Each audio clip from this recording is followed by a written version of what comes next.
Hello there. I am so glad that you are joining us tonight because, A, it's a gorgeous day. I don't even know, we have the worst storms coming in, but they're not here tonight. They're not going to interfere with the show. But it has been beautiful. It has been fun. Little rain here and there, but you know what? It's still glorious. I am so blessed and so excited to be doing this show. Hello, Jeremy York. I have someone that's one of my favorite guests. And when he wrote his first book, he started coming on with me. And this is because he keeps up our sixth show together. I mean, I love that because my guest is John Russell. And I'm going to read part of this blurb because I think it says a lot about him. John Russell stands as a distinctive voice in the realm of paranormal literature, crafting narratives that transcend the ordinary and delve into the mystic aspects of the psychic and paranormal realms. With an illustrious career that merges real-world psychic experiences with rich storytelling, Russell's works are a treasure trove for enthusiasts of the uncanny and the supernatural, and that's out of New York Weekly. The way that I usually tend to describe John is that he is one of the best raconteurs I know. He is the Mark Twain of the paranormal. His stories are brilliant. His history is brilliant. His gifts are brilliant.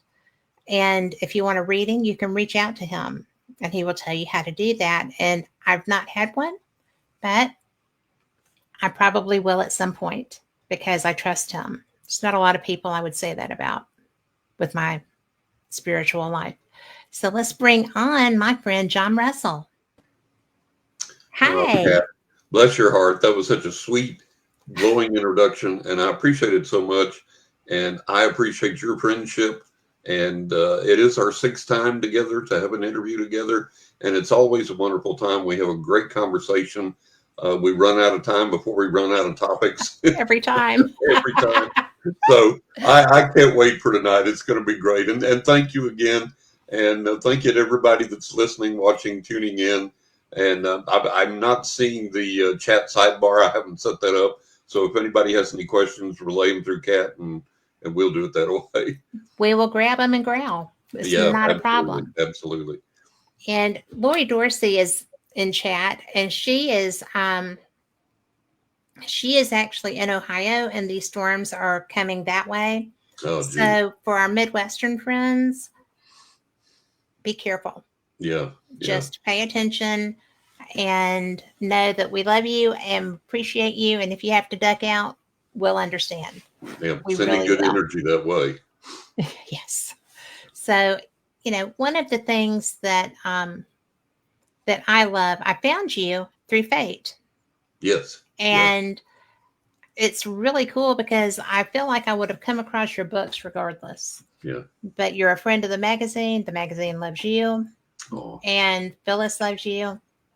I think that one of the things that she and I both enjoy about you is your honesty and your integrity. I appreciate that. And I'm curious because you started out like small town kid. Yeah. Bicycle route. Yep. Where you're in papers.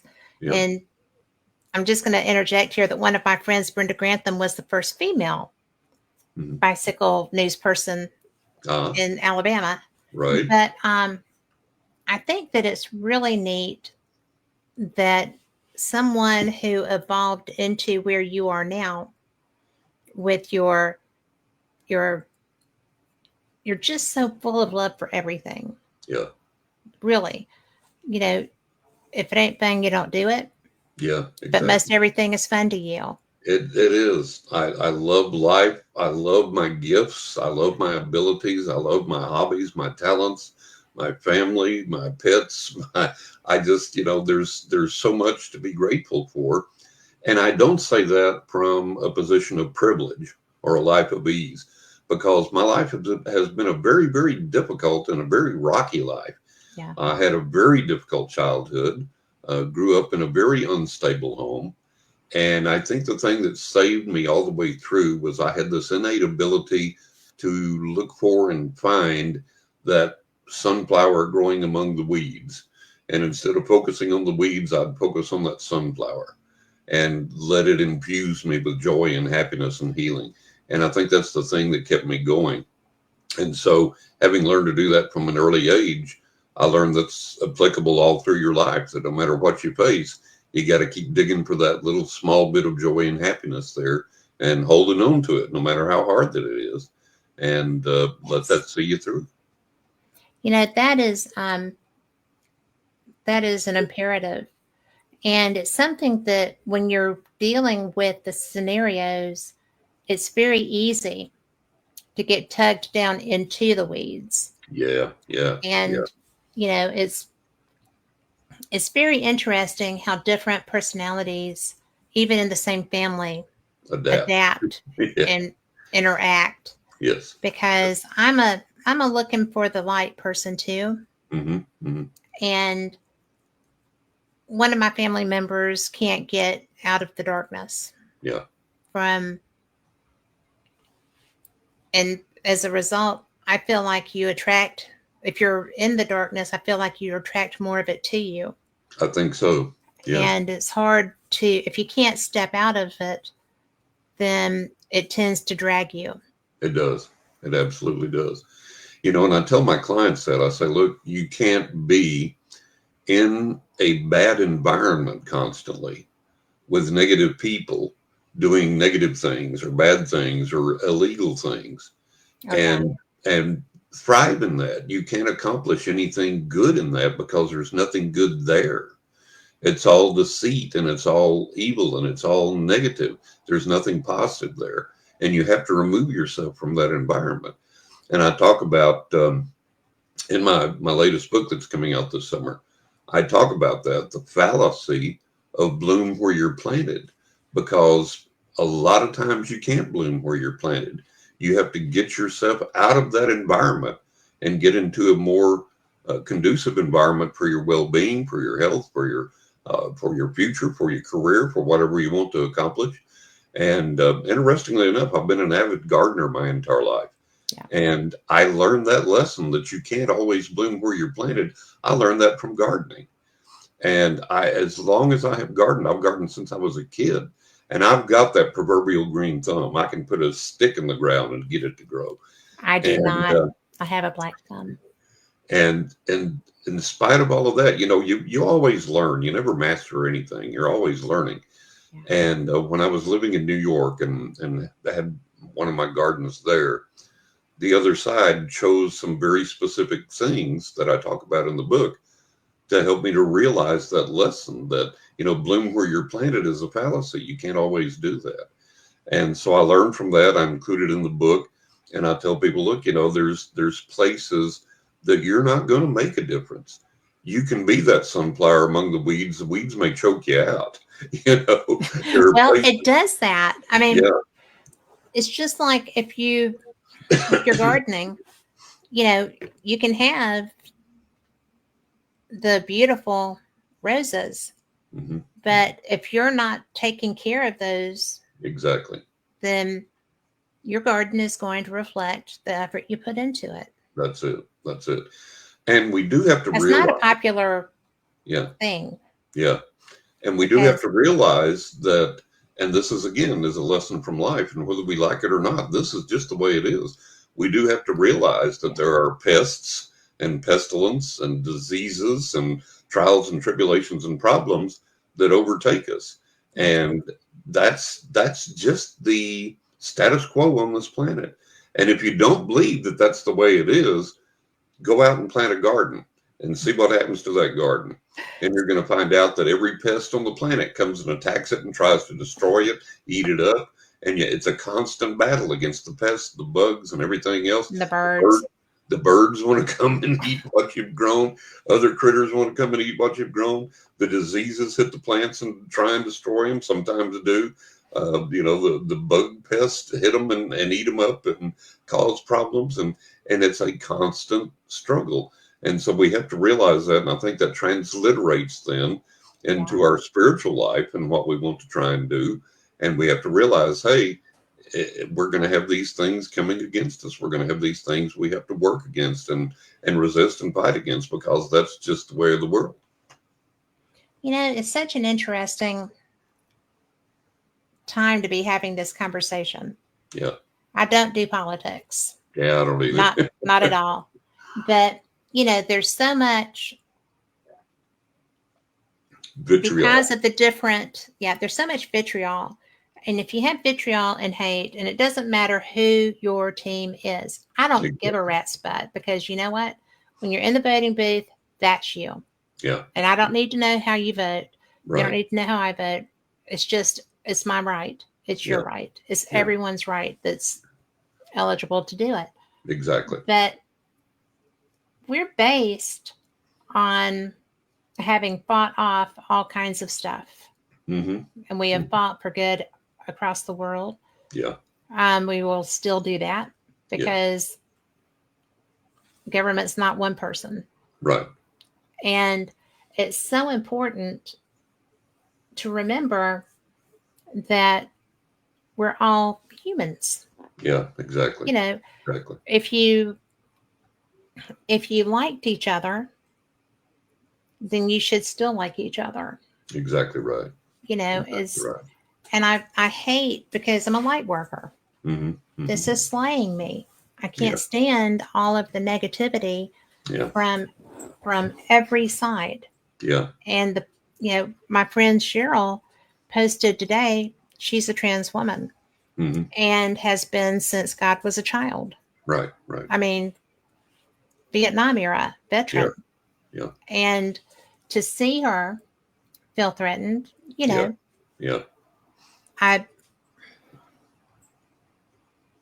I would never lose a friend over something like that. Exactly.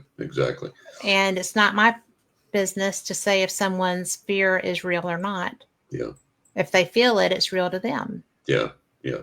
Exactly. And I don't like people having to feel that, or feeling like it's a possibility, because that's where it is. It's a possibility. Yeah. And I agree with you. I see people on Facebook unfriending each other because you voted this way, or you voted that way, or you believe this, or you believe that. The mark of maturity is to be able to maintain a friendship with someone that believes differently than the way that you do, and to accept that person. And unless they're doing something that's going to harm you physically or something, let them have their belief. You have your belief. Sit down and discuss it without coming. Just go to dinner. Yeah, go to dinner. I mean, you don't have to discuss or you don't even have to discuss it. Just remain friends and just go on. A lot of the time, you're not going to change each other's minds. So, if you had a friendship before and you value that friendship, keep that friendship and keep moving forward. And I think the thing that really hurts me at this stage of the game, because I'm obviously a light worker like you are, and what really is destroying the fabric of our nation right now is this: we don't have a discourse, and we don't have a discussion, and we don't even really have an argument. We just have verbal attacks. And physical. Yeah, and physical. And the verbal attacks are, well, you believe this way, you're an effing idiot, or you voted this way, you're an effing idiot, and blah, blah, blah. And there's no content to it. There's no rationale to it. There's no reason to it. Well, why am I this idiot? Well, because, and they probably couldn't give you an answer, and it's like, and I get tickled that there are guys that go around and do this for both parties, that interview people that are believing so staunchly in one thing or one way. And they interview them and they say, okay, why do you believe this? And the people don't know. Well, what has this person done in regard to such and such and such and such that you support them or oppose them? I don't know, and it just amazes me that people will absolutely rise up in arms over something that they can't even articulate what they believe and why they believe it, So it's, we have to get over. And I was talking to my wife the other day. I said, the older I get, and the more I look at things psychically, and the more I look at things from life experience, the more I see how tribal the entire earth is. And that's our challenge to overcome. And one of the things that I on Facebook, one of the things that I get that I subscribe to is this thing called Japan Inside. And it's from Japan. It comes from Japan. And it talks about life in Japan, the good, the bad, and the ugly. And, we look at Japan as a model of a perfect society sometimes, with how it runs and how it works and its efficiency and this, that, and the other. The trains are always on time. If it's a second late, they apologize. Everything's clean and so on and so forth. Far cry from New York on the train. Yeah. And yet in Japan Inside, they said that there are elderly women in Japan committing crimes, hoping they can go to jail because they can't afford to live and they can't afford food and they don't have enough money. And so rather than be homeless, they're committing crimes, hoping to get arrested so they'll have a place to sleep and they'll have food and so on and so forth. And then that's tragic. It's tragic. And then in the same Japan Inside, they were talking about there were people, Americans that have lived there and people from other countries that have lived there for an extensive amount of time. And they were talking about the bigotry and the prejudice that there are against other races in Japan from the Japanese people. And the fact that I think one of the things was the Japanese don't even consider, I believe it was Koreans, they don't even consider them to be human, literally, and vice versa, and all this stuff. And it was talking about the people in Japan. One person said, we lived there, we learned the language, we learned the customs, and we were getting off the elevator and there were some Japanese nationals there, and they were American, Australian, French, whatever they were, that had lived there and had learned the language and everything. And they said, go ahead. And the Japanese people said, no, go ahead. And they said, oh, thank you very much. And they said, as they walked away, they heard the Japanese people making fun of them saying what they said in Japanese in a mocking manner, So all over this world, we have this tribalism. Yeah. And that's the thing that we have to overcome. And that's what kills us locally and nationally and worldwide. Yes. We have to find some way to overcome this tribalism and this mocking of each other and this making fun of each other and this denigrating each other. And it's been around for a long time. We think it's a recent phenomenon, but it's not. We're just more aware of it because of the internet. Well, because we're globally connected. We're globally connected. And now we're aware of that. We're aware of, it was there too. But you go back through history and you study history. And there was a woman that wrote a book on this because people were talking about, my God, the horrible mudslinging that occurs during presidential campaigns. And this woman wrote a book and went way back to the earliest presidents that we elected, all the way on up, and said that, look, this is nothing new. It is not. Way back in the day, people were calling each other horrible names and making horrible accusations against each other. So unfortunately, this is a state of the human affairs.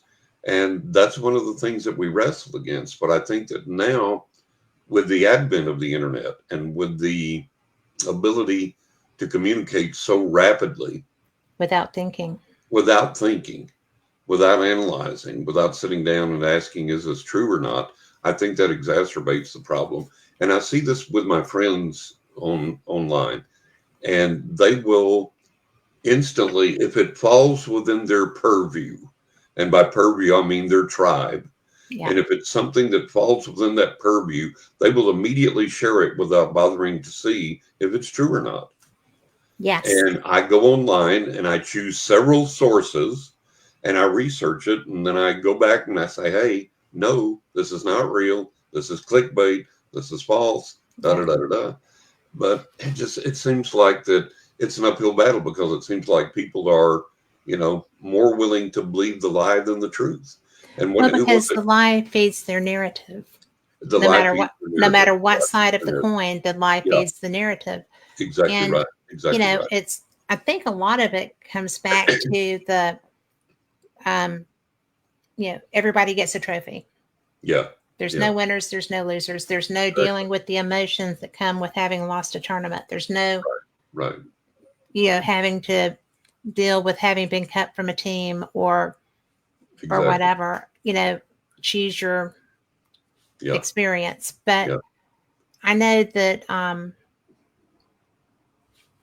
I see a lot of the same behavior here that I have seen in mothers of other children Yeah. in sports environments Oh yeah. and stuff Oh yeah. like that. Yeah. And it's really interesting, including when I was a kid, those parents too. It seems to have begun with the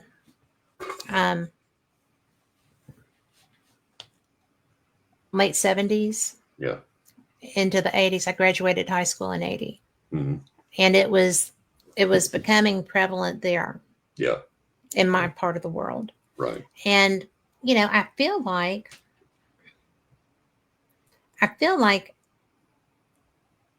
with my abilities, I feel like it's going to get much worse before it gets much better. Yeah. And that concerns me. Yeah. I have grandchildren. I mean, I want a good world. Exactly. Exactly. And until people.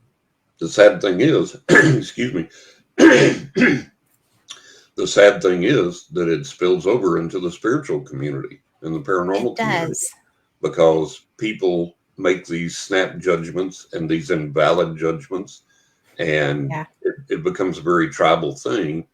And, people wind up supporting the cult of personality instead of looking for the truth, That's a good choice of words. Yeah. And it's like I had one interview I was just on. I'm always telling people just don't comprehend this. And I tell people, look, if you want to have a seance, you don't have to go into a locked, darkened room where the medium tells you you cannot stand up, you cannot get out of your chair, you cannot turn on the lights, you cannot turn on your flashlight, you cannot go to the bathroom, you cannot open the door until I say the all clear. And I tell people the reason that they do that is because they have you trapped in an environment in the dark where then they can get up with their infrared goggles and they can run around with an atomizer. One case I investigated, they did this. Get out of around town. with an atomizer, spraying you, and the water falls down on you, mists down on you. You go, oh, I just had a spiritual contact. I just had a spiritual touch. And then you are kidding me. No, I'm not kidding you. And another thing they did. Oh my. These little small toy pianos. Like you get at yes, outlet store or whatever, some variety store, and they're little toy battery powered pianos. And they had one of those in the same seance. And what they would do is go for yes and for no. So it was laying on a table in the middle of the circle before they turned the lights out. And they said, now, when you ask the spirit a question, it'll go, up for yes and down for no. And of course, what they did is they went with their motion sensor, their night vision goggles, picked the little piano up, and then they did the thing when people would ask questions. Oh yeah, my word. Yeah. So there's all these, fake things that people do in seances. And the reason they tell you, oh, you can't get up, you can't turn on the light, you can't open the door, you can't use your cell phone, because I'm exuding ectoplasm and the light's dangerous to me and it'll cause the ectoplasm to go rushing back into me and I could die. So that's the justification they give. No. Right? So I was exposing that in this interview, and people were going like, well, just because you don't understand something, it doesn't mean that it's, and I'm like, just because you don't understand. I'm exposing you and telling you what I've investigated and what I know these phonies do. I've investigated tons of these phonies, and I can tell you exactly how they operate and exactly what they do. And these people are just almost like justifying it, like, well, just because you don't do it that way or because you don't understand it, it's like you're missing that. You haven't heard a word I said, have you? Well, because it's not feeding their narrative. They are blocking it. It's not feeding their narrative. And so we have so much of that in the spiritual realm, the paranormal realm, to get over. And like I've told people, I said, you go to a lot of these fake psychics, and what they do is stage magic. It's sleight of hand magic. And I know this because I'm a member of the International Brotherhood of Magicians. I love card magic. Have since I was a Oh, kid. And that's I've because it's studied magic fun. since I was a kid. So I know what these frauds are doing and I know how they're doing it. But if you don't know how they're doing it, to you, it looks like a legitimate miracle. And so that's the difficulty in trying to get through to people and say, no, no, no, this is not real. This is fake. Here's how they're doing it. But, and it's like, but they had a bowl of eggs on the table and I could choose any egg out of that bowl. And the egg I chose had this hideous gunk in it when they broke it open. And I can tell them exactly how they do it. And they still won't divorce themselves from that person. They'll, well, I don't think that was the way it happened. Or, and then they told me this other time. It's like, oh my God, what have I got to do here? So it's this unreal uphill battle. Well, I'm sure it is. I mean, it's really interesting. We have Lori Dorsey in chat. Lori happens to be my best friend, and she goes to Hi, Lori. she likes to have past life readings. Yeah. And it's very interesting that, hey, Tom McNicholas, that we have been together in almost every past life. Mm-hmm. We switch genders out. Sometimes we're the same gender. Sometimes one of us is a guy, whatever. And sometimes we're both guys. And it's just so interesting because I feel that every time that she does something, when she comes back, it resonates. Mm-hmm. And I'm like, well, yeah, that sounds like us, but I worry sometimes because I know a lot of psychics. Yeah. And I have my own set of abilities that are not nearly as honed as they could be. When I hit menopause, I kind of started letting go a little bit. And I'm okay with that. Yeah. I don't need to know everything at this point. Right. But it's really an interesting moment when I worry about, well, what if we go to somebody or she goes to somebody that, she doesn't know, or any of my friends. I'm just picking on Lori because she's right there, but, and because we talk about these things, but we like Lori.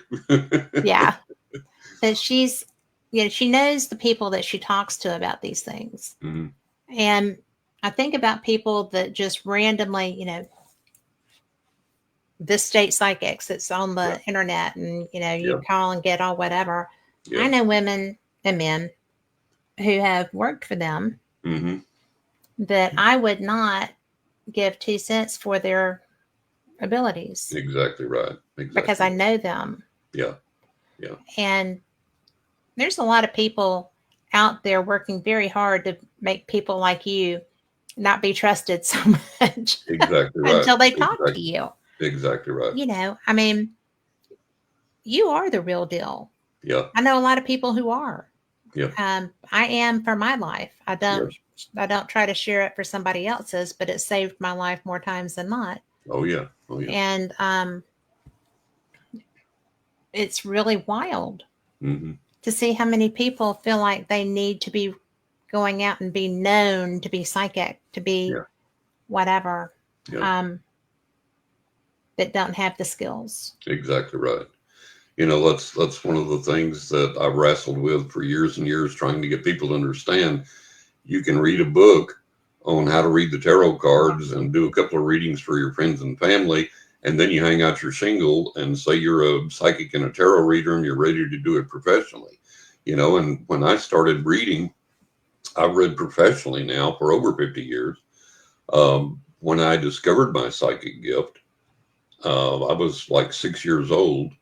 And by the time I was around 10 or 12, I had sufficient reading ability and comprehension that I was reading things like William James, The Variety of Religious Experience at the age of friggin' 10 or 12, right? Yeah. And so I studied everything on the planet that I could. I exposed myself to every experience that I could. I started reading for friends and family without charge when I was around 15, 16. And then by the time I turned 18, I began to read professionally, and I continued my education.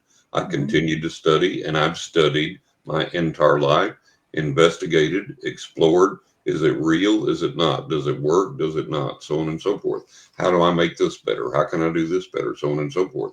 So this has been for me. Now, I just turned 71 this month. And this has been for me that long of a lifetime of exploration. And I'm not even close to getting where I need to be. I'm not even close to being a master. I've got so much more that I can learn and so much more that I can do. So to see these people that dabble in it and then proclaim themselves professional, it just angers me no end. And I see people that will say, their argument is based on what they've heard somebody say. Maybe somebody that's supposedly famous in the paranormal community said this or quoted this or wrote this down, and that's their sole knowledge of anything. And they quote that and they throw it around like the mantle of truth. And if you go to them and say, no, listen, da da da da da da da, and you lay it out logically and sequentially for them with some proof, thrown in. No, the big guy says da da da da da, so you got to be wrong. It goes back to the cult of personality again, and it's so frustrating to try and get people away from these things. And over the years, I have had to rescue people and rescue some of my own clients from phony psychics that they went to for whatever reason that conned them out of tens of thousands of dollars, sometimes $50,000, $100,000. $150,000, $250,000. And, it's like, it's so frustrating to try and get the truth into people that they just don't want to accept it. I remember I had this when I was in New York. I had this one client that became a repeat client for a while. And then he went to some other psychic. And it frustrates me. People do this. One moment I had as an aside, one moment I had as a client, she let it slip one time that I was one of 7 psychics that she regularly consulted. She had a psychic for money, a psychic for romance, a psychic for sex, a psychic for travel, a psychic. I was like, my God, no wonder you're confused when you come to me. It's like, holy cow. Yeah. Well, I mean, all of those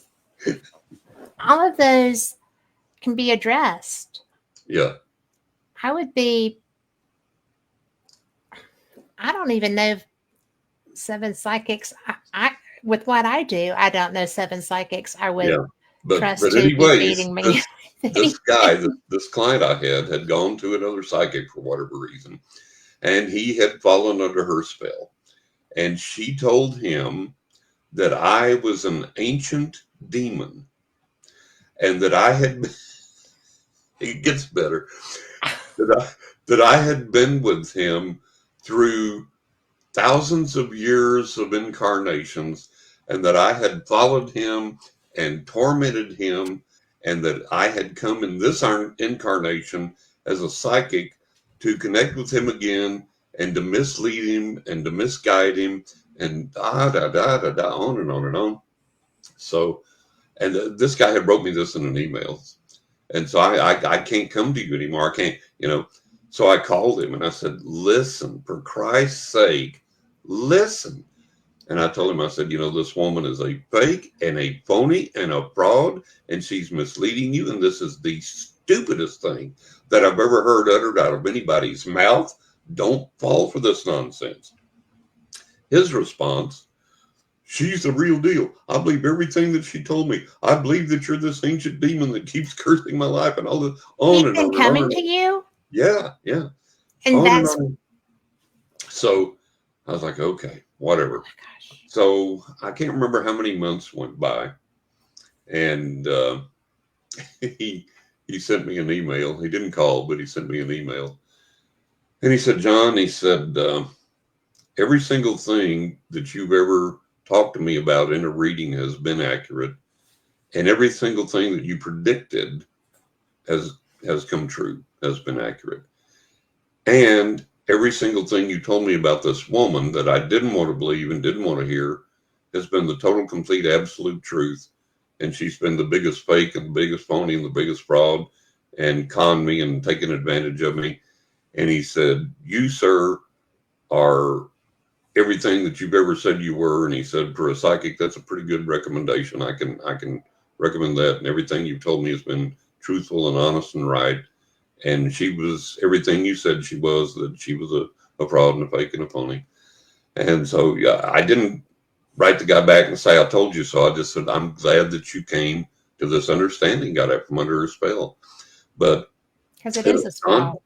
yeah, it astonishes me that people gravitate toward and fall under the spell of these phonies.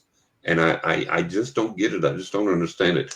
There are plenty, and people will argue this next point with me and argue this with people all the time. It's like Stanton Friedman once said, there's an embarrassment of riches of physical evidence of UFO visitation on this planet. And I can transliterate that and say there's an embarrassment of proof that the paranormal exists and that psychic powers exist. We have the Rhine Institute. We have Stanford Research Institute. We have Project Stargate. We have the stuff our own government has admitted, and on and on and on and on. And in spite of that, you can go to people and say, look, there is proof that this is real. There is proof that there is something valid here that you can connect with and use in a positive way. But no, they're going to run off down the street to the guy who wears a dress, has a snake wrapped around his neck, and sets his hair on fire for the reading. And he's going to tell them the most outrageous thing on the planet. And that's what they're going to believe. And that's what they're going to want. And that's what they're going to run with. And they'll bitch about paying me $125 for a reading. They'll give him $1,000 and not bat an eye, you know? And it's like, I just don't get it. I don't either. I'm going to share Tom McNicholas, who is a good friend of the show, said on TV and conferences, it's not what you know rather than who you know. Yeah. Rather than who you know. I only had 2 readings at events that I can say were close and specific to me. Yeah. And he goes to a lot of events. Yeah. And he's it's the cult of personality. It is the cult of personality. It's very, very frustrating. And over the years, and I think I may have given you this example before, I can't remember for sure, but I had one set of clients, and I usually do not read for 2 people at the same time because my readings tend to be very intimate, very explicit, and there may be things that even a husband doesn't want his wife knowing about him or whatever, and so on and so forth. Excuse me, but pardon me. Allergy season is knocking me out. It is, yes. Oh my God. But these 2 ladies came to me. They were friends. And the greatest compliment ever paid to me was they said, we've got a situation. We have to know the truth. We have to get accurate guidance. It has to be right. Can't mislead us. Who are we going to call? John. So that was the greatest, that is a huge compliment. Yeah, that's the greatest compliment I could ever get. So they were regular clients for a long, long time. And one day they called and said, we have a friend who's going through some problems with her marriage, and we're recommending you to her, and she's going to call and get a reading from you. And I said, okay. So the lady called, and I told her, I said, your marriage is done. I said, it's over. He's moved on, and you need to prepare to move on. There's no fixing it. There's no saving it. It's over. It's done. Da da da da da. So I told her several other things in the reading, and she kept circling back to that and said, "Are you really feel sure? Do you really feel confident that my marriage is over?" And I said, "Yeah, take it to the bank, 100%." And she didn't seem angry, and she didn't seem overly upset or anything. We ended the call, ended the reading on a good note, I thought. And several weeks later, the friends called me, and they said, "John, we got to talk to you about so-and-so's reading." I said, "I can't do that. That's confidential. I can't tell you what I discussed with her in the reading." They said, No. We're not asking you for information. We're going to give you information." And that's like, what in the world is going on? What are you talking about? Oh, dear. So she said, well, in your reading, she told us the contents of the reading. She said, in your reading, you told her that the marriage was over. It was done with. There was no reconciliation, no hope of fixing it. Move on, da, da, da, da, da. And she said she was livid. I said, "Are you kidding me?" I said, "We got off the phone in good terms as far as I knew." She didn't have a hostile tone of voice. She was very pleasant, very nice. She said, "Oh, John," she got off. She was livid. And she said, "John, we're not exaggerating for effect. We literally kept count. And I know it was at least 10. It may have been more. I think it was more, but I can be safe if I go with 10. She said, Okay. John, she called at least 10 other psychics. Are you ready for that? At least 10 other psychics. And every single one of them told her, oh, no, no, this guy is wrong. He's a fraud. He's a phony. He's not saying correctly. Your marriage is salvageable. You and your husband are going to get back together. You've got a long, happy life together. And she said, John, he filed for divorce this week. Oh, my word. So Oh, it's like, it's so frustrating when you've got something that you know is right and you know you're up against these people that for whatever reason get these weird holds on people. And I guess part of it is maybe they tell them what they want to hear, that's a lot of it. Because Yeah, nobody wants to concede. yeah, Okay. yeah, If it's everybody has a different ox, right? exactly. And if it's Exactly. not your ox that's being gored, you can just wander off. But if it's Yeah, your ox yeah, that's being gored, you're going to do stuff. exactly. And, Exactly. it's, I And I've, mean, I've had people that over the years, there's a lady on Amazon that left me a horrible, scathing review of my books and me as a person and as a psychic in my reading because I wouldn't tell her what she wanted to hear. And I kept telling her in the reading, she said, oh, I've got this handled. And I said, no, you don't. Listen to me and pay attention to me because you need to do this, this, this, and this. And it flew up her nose and she hated it so bad. She went to Amazon, give me every bad review that she could. oh my I had one gosh. lady one time and she called me up and she was just dead set that she was going to go in this direction in her life and make it work. And it was going to make her rich and famous and everything else. And Spirit told me absolutely clearly, beyond any shadow of a doubt, this is not your path. This is not going to work. This is a path to failure. It's not going to succeed. You need to go in this direction instead. And she got so mad at me. And she was like, that's not what I want to hear. Let's get some real psychic power going here. Tell me what I want to hear. Tell me what I need to know. And I'm like, ma'am, I The can't real because it psychic would be a power lie. is telling you the truth. Yeah. Oh my It's like, goodness. And yeah, it's like, that's got to be so difficult from your side. it is Okay, extremely, because extremely you difficult, extremely difficult. And then you deal with the vagaries of things and yes. readings. Like I had one girl call me up one time, and I said, "I'm getting a picture of your father. I'm pretty sure it's your father, but he's not deceased. He's still alive."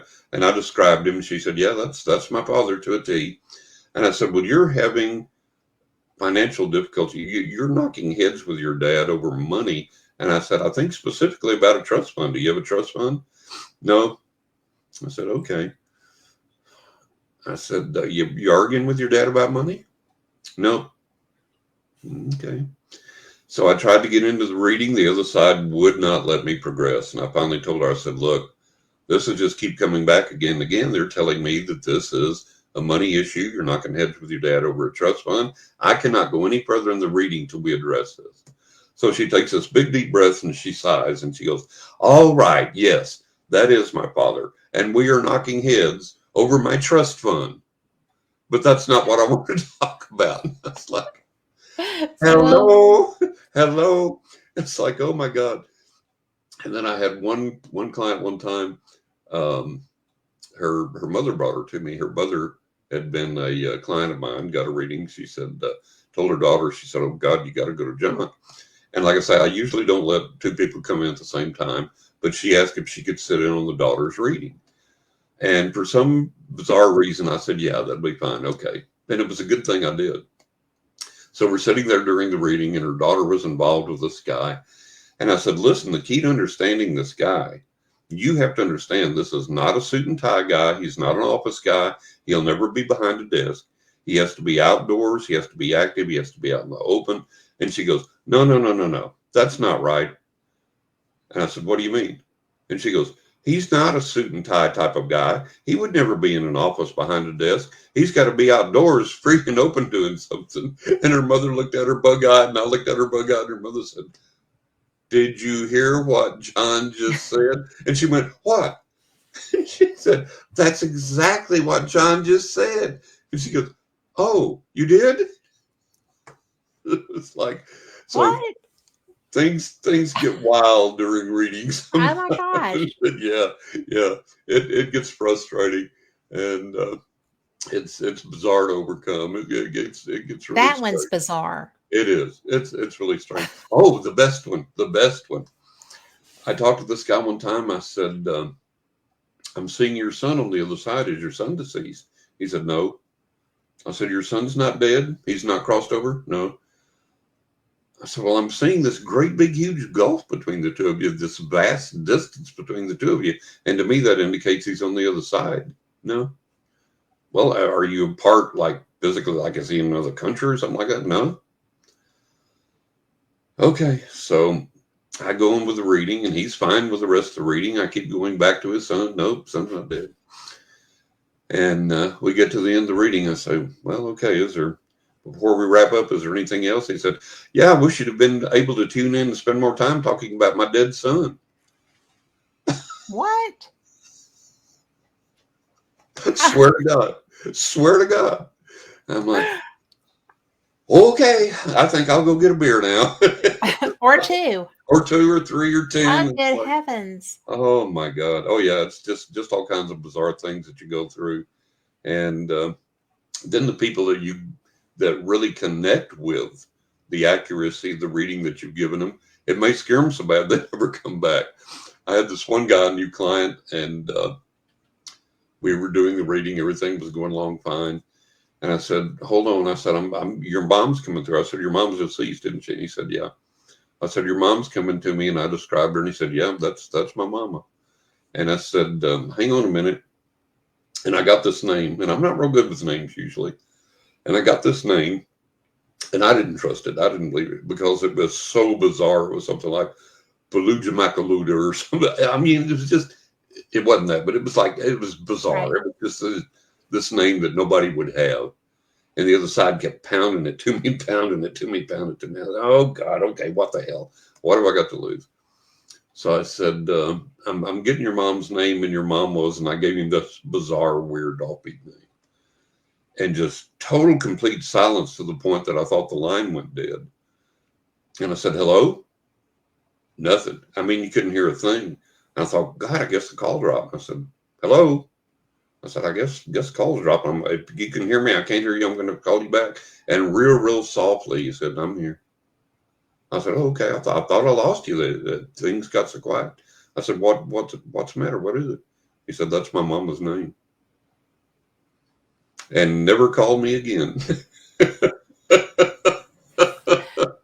It was like, oh my God, this stuff's real. I know, right? It's like, yeah, so you deal with so many bizarre things when you do what I do that I could write a book just about that, I guess. Well, I mean, that would be an encouraging book for some. yeah. Because, I do not have your level Yeah. of skill sets. Yeah. And it's so weird because random people that I don't know, Yeah. come up and ask me for a reading. Yeah. And I'm like, I don't do that. Yeah. Right. And they're like, well, yes, you do. Yeah, you do. I want you to help me with this. And I'm like, hmm I'm not your girl, Yeah. you Yeah. know? And the worst part is that once somebody asks me for that, I get so antsy. hmm And it's just like, tap, tap, or wiggle, Yep. it Yep. gets to me. Yeah. And Yeah. and things come. Yeah. And it's just kind of like, and there was one that I did not want to say what had, hmm come from me because it sounded so rude. Right. And so I had to say it because I wasn't going to sleep for the next year if I didn't just say something, right? I understand. So I did it, and I said what I heard, and it was so rude. I thought it was so rude. And the person was ecstatic. Yeah. Because it was so accurate. Yeah. Oh, that's them. Yeah. And I'm like, yeah, you always got to be true to the message. You've well, but always I got to wasn't be true looking to to the give message. a message. Yeah. I mean, Yeah. I mean, seriously, I do Mm-hmm. have skills. Mm-hmm. I mean, and they come in useful for protecting me. Yeah. But if somebody asks, I don't really have a choice. Mm-hmm.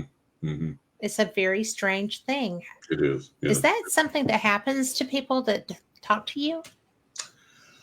As far as them coming to me for, Well, no. I mean, as far as when, because people talk to you about your abilities all the time. You're on all yeah, kinds of shows. yeah. But has anyone, does that happen to people where they're kind of bullied into giving a reading or I mean, it Yeah, feels I like think, that. yeah, I think the other side will push you through whatever circumstances to develop your gift to the level they want you to develop it. And so they'll send you challenging situations. They'll send you challenging people. They'll send you people that say, "Yes, you are. You're my girl. You gotta do this." You have So to, and she wasn't going away. yeah, and I that's mean, part of, I always tell people, I say, look, we have things in life lessons we have to learn, gifts and abilities, talents we have to develop, whatever they are. And spirit is going to keep pushing us in that direction through whatever means necessary until we acquiesce and go, okay, here I am. I'll do this. I'll do the dance. I'll play the instrument. I'll sing the song. I'll do the reading. Whatever it is. And it's very common, really, for spirit to push us that way. And the okay. more we push it away or try and get away from it, they'll bring it back around over and over and over again. Well, and Until, this was in a location where I was going to have to go back, yeah, and the girl worked there. yeah, And it was just kind of like, so, and I do I've always, my intuition hmm is so spot on. It hmm saved my life a bunch of different oh times. yeah, yeah, absolutely, But, absolutely, and I trust it for me, yeah, but to trust it to tell somebody something that might hurt their feelings or right, might cause them to make a life decision that I don't want to be responsible for yeah. is Well, that's something what you else. that's what you have to do through experience. The more you exercise that gift, and the more you connect with it and learn to trust those answers. Well, I That's trust him implicitly. For me, it's just giving yeah. him to somebody And that's else. that's what you've got to learn to be able to do for other people, and that just comes through doing, like I've done thousands and thousands and thousands of readings, and through that process early on, I learned, okay, this is not me imagining something. This is not what I wish would happen for the person. This is not my emotion. This is what spirit is telling me for them. And then I learned that I could trust that. And then when people would validate everything I was seeing in the reading, that just helped me build on that and build upon that foundation. And then when my predictions for their futures happened, as I said that they would, and jillions of clients have told me that over the years, then I learned, okay, I can trust that. I can do that. And if it's something that I have a feeling that I'm not connecting 100% with something about, I'll tell them that. I'll say, hey, I feel like 70, 80% chance here of this. But if it's something I know I can take to the bank and they can take to the bank, I'll tell them that way. Say, look, this is coming. This is going to happen. And I had, it was a real funny incident like that. One of the readings I did, the lady that processed the credit cards for me, her company that she worked for, she called me and she said, I've never had a reading and I'd like to get a reading. I said, oh man, I'm honored. Great. So I gave her this reading, and through the reading, everything I was telling her was blowing her hair back. So we got down to the end of the reading, and I said, three things are going to happen here that you really need to take note of. I said, one, you're going to move to Nevada, I think Las Vegas. And I believe that's what I told her. I know Nevada, but I think I told her Las Vegas. It's been a long time ago. And I said, the second thing is you're going to start your own credit card processing company. And the third thing is you're going to make more money than you've ever made in your life. And she started guffawing. She started laughing. I said, what? She said, John, everything you've told me up till now has blown my hair back. It's really impressed me. But she said, you are so off the rails here. You've gone so far out in left field with this. She said, I hate Nevada. I would never move there. She said, to connect with with and who I need to connect with to start my own business in this field, would take way more connection, way more money, everything else than I have access to. And I'm pretty much topped out for earnings in my field. I said, write this down and then holler at me down the road. He said, okay, but I'm telling you, hon, you missed it on this one. I said, okay. So several months later, I got a phone call from her. She said, John, I moved to Nevada. I've No. started my own credit card processing company. I'm making more money than I've ever made in my life. I said, awesome, awesome, awesome. She said, yeah. But she said, I totally, completely forgot you told me all that. And after all this came about, my girlfriend said, didn't that psychic you got the reading from tell you this was all going to happen this way? And she was like, oh, yeah, I totally forgot. So, like, people think readings and everything are so cut and dried, and that people are like, oh, wow, and they remember everything, they're impressed by everything. No, sadly, not the case. I wish that it were, but sadly, not the case. Well, I swear, it's so funny because I don't get readings. I mean, I don't. I would trust you. I would come to you and get one. Yeah. Not yet. I just, because. Well, you get the guidance you need from yourself, from your guides and everything else. That's what you need. Yeah. Well, it's so funny because I asked for my spirit guide's name. Mm-hmm. Somebody had told me, ask them to give it to you right as you're waking up. And that way you're still kind of betwixt and between. And right. I got a word and I was like, what the hell was that? I don't know what that is. So it was so funny because I was just like, that's not even a word. Mm-hmm. And so I Googled it. I typed in every different way I could think to spell it. Mm-hmm. Nothing. Yeah. And so 3 different times I did this, right? Can you please give it to me right as I'm waking up where I can still hear you, but I'll retain it. 3 different times, the same word that wasn't a word. Mm-hmm. And I'm like, this is so weird. Mm-hmm. I can't find this word. I don't know the meaning of this word. It doesn't sound like a name. Right. And so I was I just let it go. Mm-hmm. I'm like, I'm just not hearing it right. So I guess it was 8 years later. My dad's best friend is from Brussels. Well, they're both passed now, but John was from Brussels, and my dad loved to go, and they would vacation in France and go see his family and whatever. Right. And there's a park in Brussels, and that's the name of that park. Oh, wow. It's the only place I've ever heard that word. I love it. And so I'm like, okay, so that is a thing. Yeah. Right? Absolutely. And I've never said it. I'm going to put it out right now. I'm so sorry I doubted you. Yeah. I just didn't know. Yeah. And, so I mean, seriously, I thought, well, that's very similar to a native tribe's name. Mm-hmm. And nope, that's not it.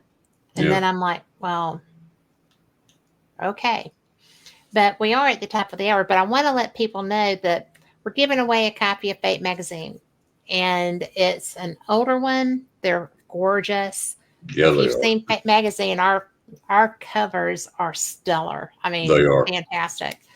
And I have some because I've taken, I've only done one so far, but I'm going to periodically be doing readings from the magazine for my shows because they're such great stories. Well, they're not even stories. They're real. But so if you want to win one tonight, if you're in X, there's not a chat. I'm sorry, you can't get to the chat from there. You can go to the LinkedIn. You can go to Facebook on the Bill of Rights Network, where we are live. You can go to LinkedIn. I think LinkedIn has the chat. And all of these are posted. You can go to YouTube. You can go to YouTube, Fate Mag Radio channel. You can go to the Kat Hobson channel.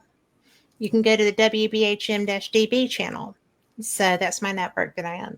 So you can do all of those things and get into chat. And the hashtag is #mag. MAG, hashtag MAG. And that will enter you for a drawing at the end of the show. The computer does it, so it's not the least bit rigged. I was worried about that because I didn't know how it worked, and Carl has educated me. He's so brilliant. So that's going to work perfectly. And maybe you will be getting one of those because they're really pretty. We have some with They are. dolphins. We have, I, I think I have an original edition, the first one. So just give a holler, put it in there, hashtag mag, and you're entered. So I wanted to talk to you about, I mean, because you are on everybody. Yeah, you're doing shows left and right. Done a lot of interviews. I've done over 200 in the past 4 years. I know, right? Yeah. And I know that you've been on with George. You're on Coast to Coast, and Yeah. I just love him. That Yeah, is one of great. the best interviewers ever. And Yeah, I've his been on with producer, George, let's see, 13 times now. I've at been on least, with yeah. George, But yeah. is it 13? Yeah. Because I try to catch those, but sometimes I have to catch them in the In the archives, yeah. Yeah.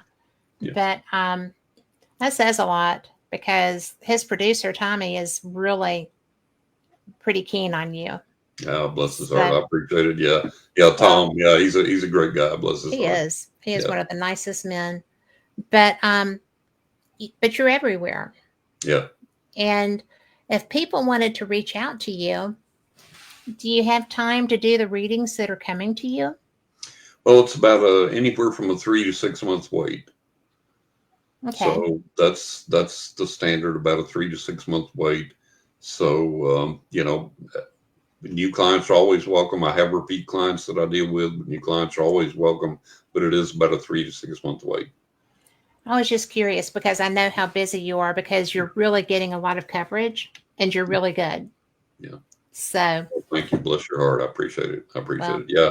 Do a lot of interviews, do the readings and writing the books, and still writing the books, even though I've got this new one coming out. There's more to come in the years to come. So really enjoy those. That's a way to leave a legacy and to help people, teach people, reach people. And, I get some really great feedback about the books. And one of the most amazing things I got the other day, and this is why I write these books. This lady wrote me, sent me an email, and said, "My mom bought your first book, Writing with Ghost Angels and the Spirits of the Dead, bought it as a gift for me 5 years ago, and I just wasn't into this space. I just wasn't believing in this. I didn't want to read it. I didn't believe in it, didn't want to deal with it. So I just packed it away." And she said, the other day, after all these years, I was going through stuff and I found your book, and I'm more receptive to that now, more open to that now.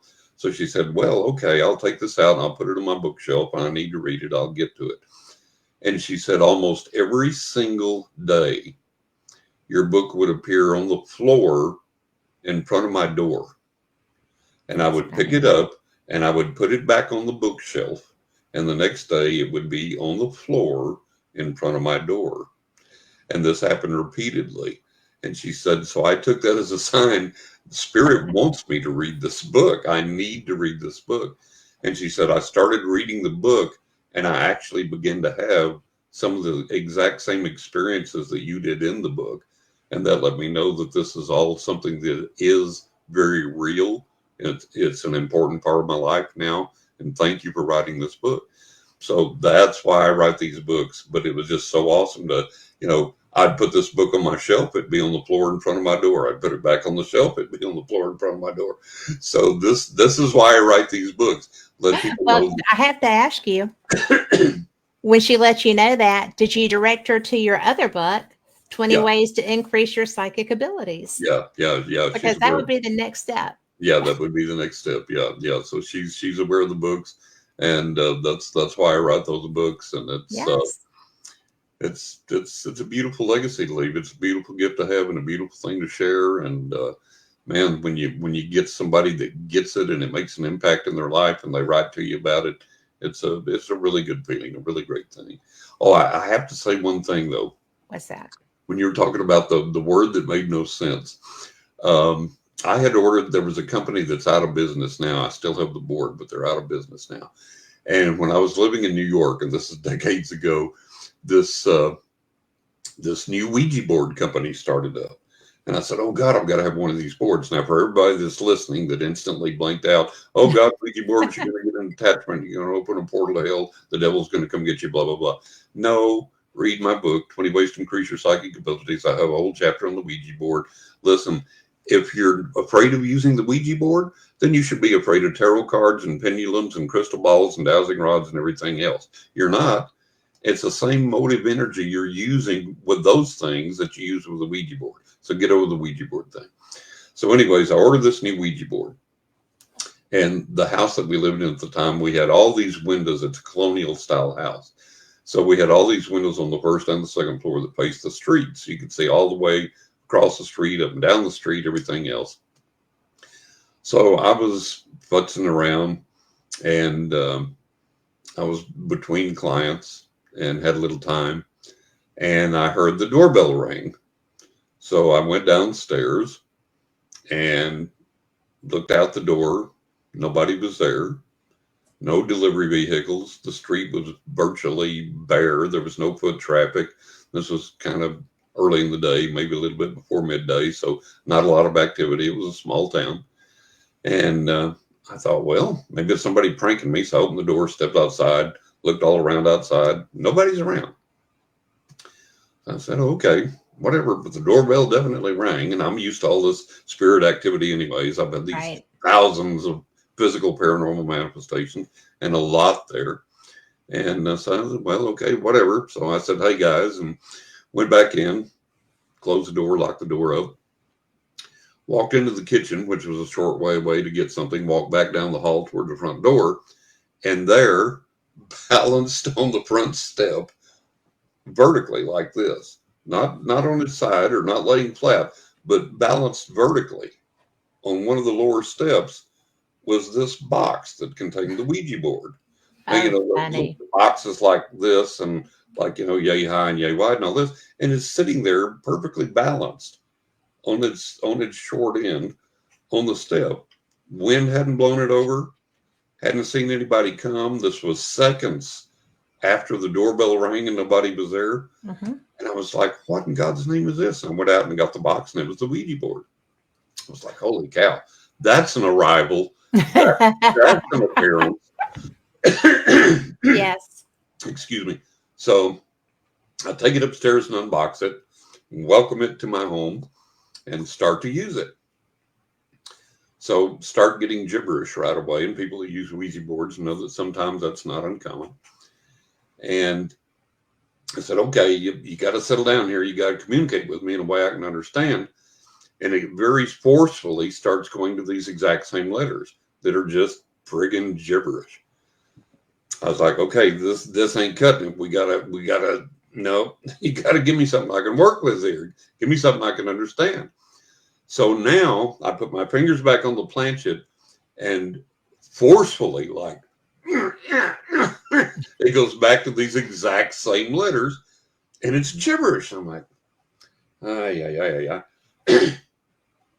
So I get this inspiration, and I write down the letters that it gives me.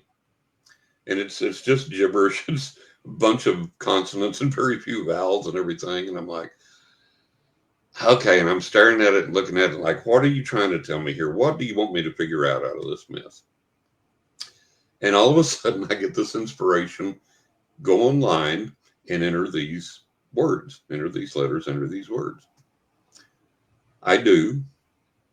And it's Latin. Oh my goodness. And it translates for me to go and buy a specific type of incense.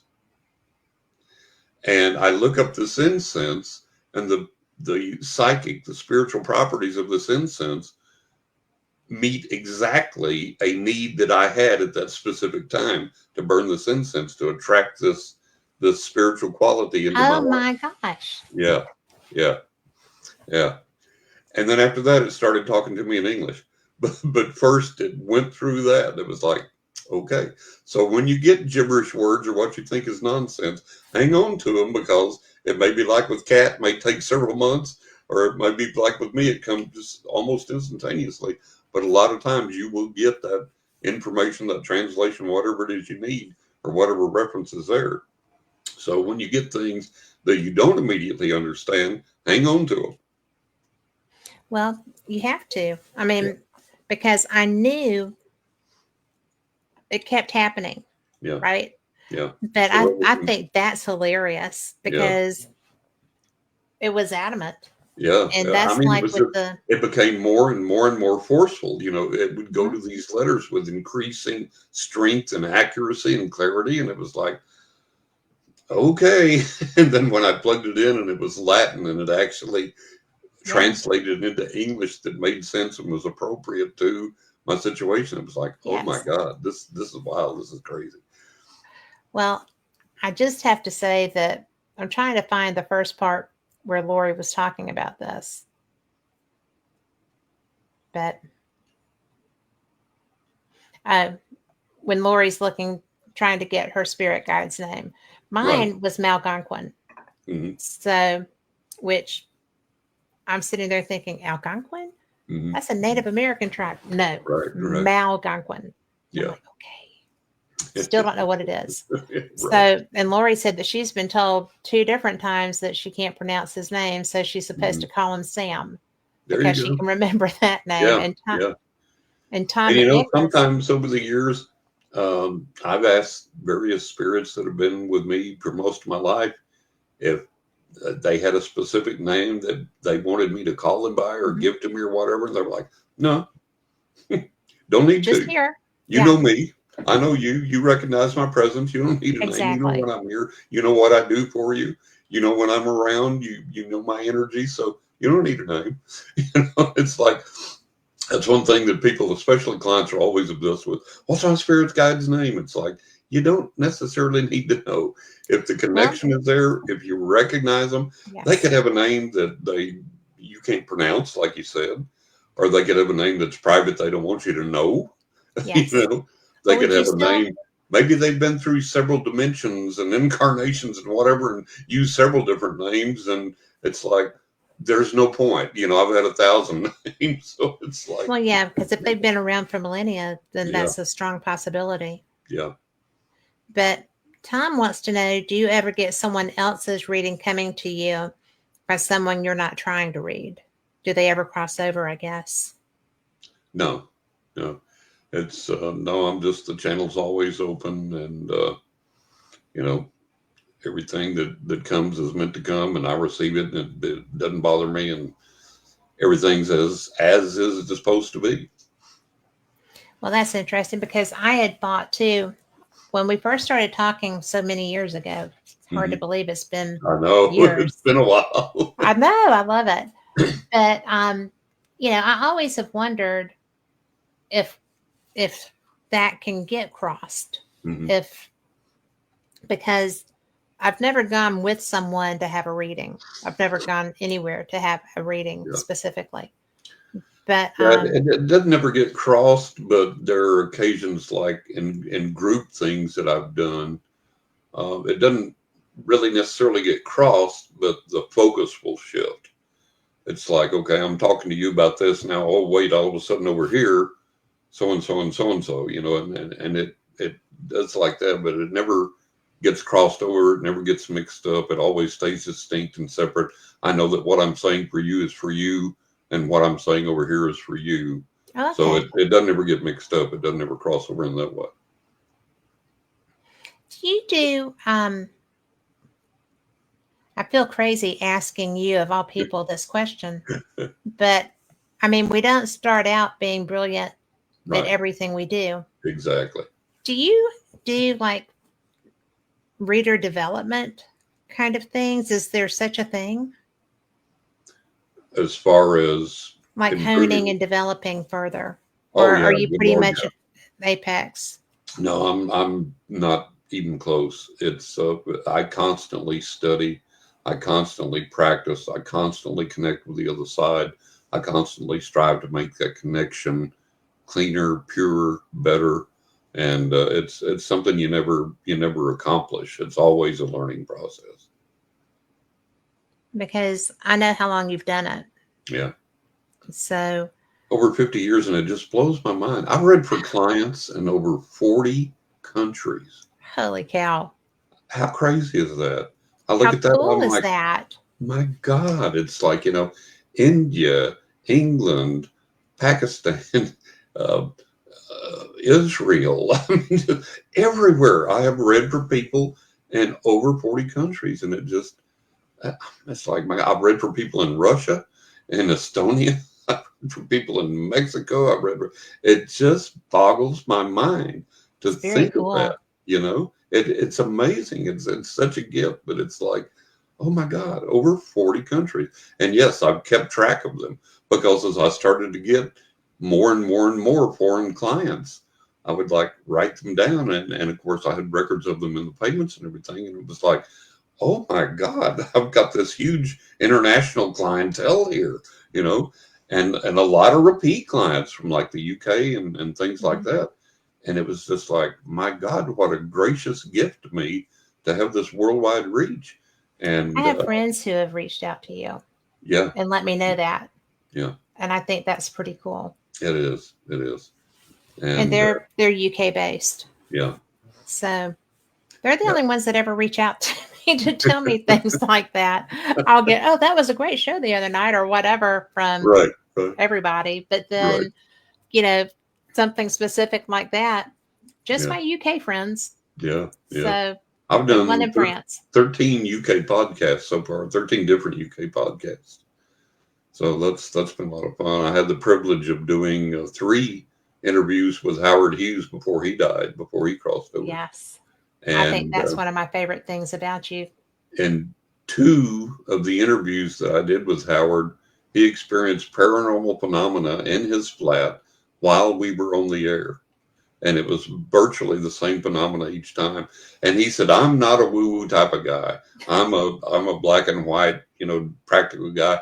But he said, "This is something physical occurring to me right now while we're talking. It's not due to a draft. It's not due to this. It's not due to that." And we discussed it at length on the air live both times, and it was really amazing. And I picked up on who was visiting him, and it was a really amazing thing.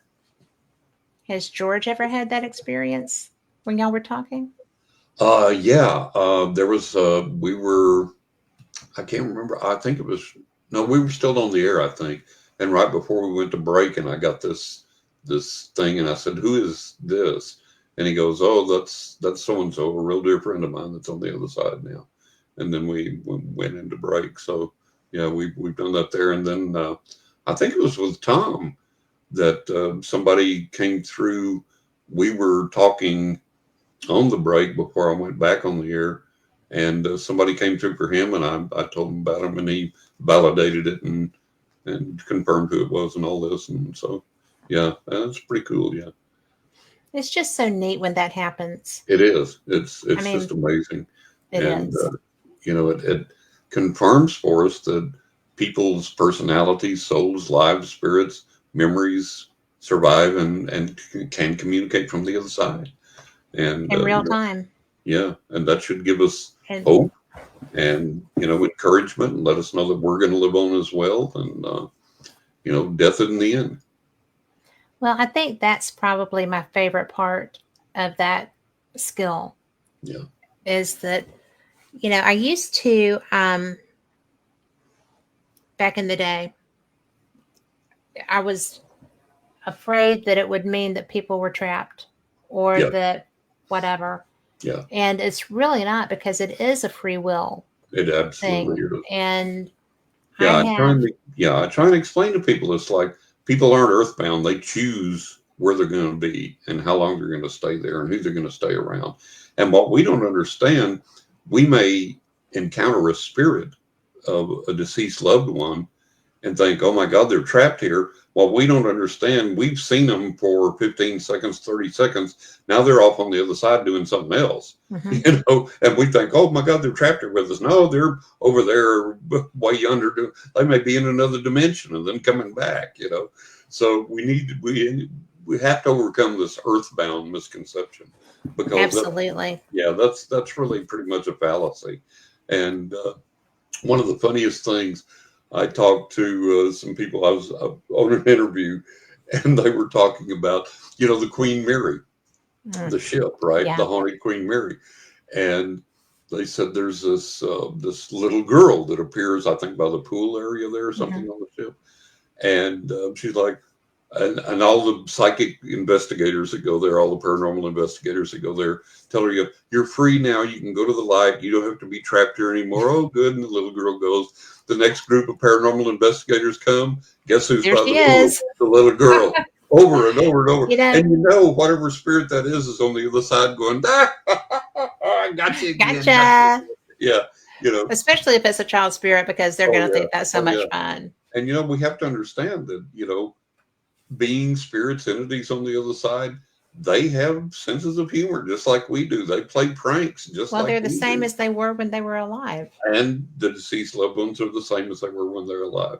They don't cross over to the other side and go, oh, now I'm all wise and all knowing. There's a I'm the Dalai Lama. Yeah, there's only a few of those. There's a continued growth process. They're exactly right. So, yeah, exactly.